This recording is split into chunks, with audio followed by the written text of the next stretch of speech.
So it looks a million times better, but there's some haze that I just can't seem to pull out even after it was wet sanded.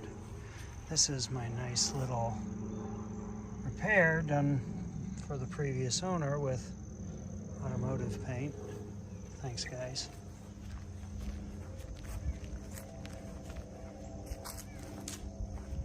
But it really does look tremendously better.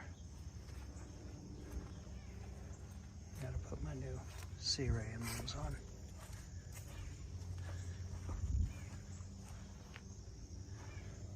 See, you can even see my watch. Oh wait, I don't have one. This is only Super Duty though. And my voice is not normally like this. I think it's from sucking in compound all day long. Yeah, it'll do till I can do the next 5 steps. Well, it's really hard to tell.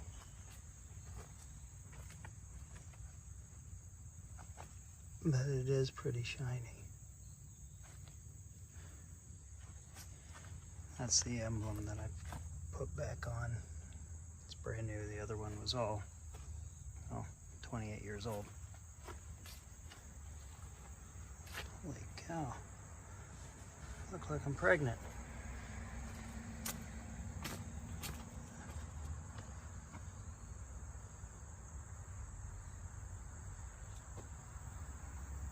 My driveway that needs repaved, but it is focusing enough off of this. There's a weird phenomenon. This whole thing has just got like overspray on it. Like it's been painted like the back, and then it stops right here. So looks like it's metal flake all the way up to here, and then it stops. But now I gotta start working on the tower after I ate some lunch. First off, thanks for sending that in. I appreciate it, but it proves the point. Anyone can do this, even me.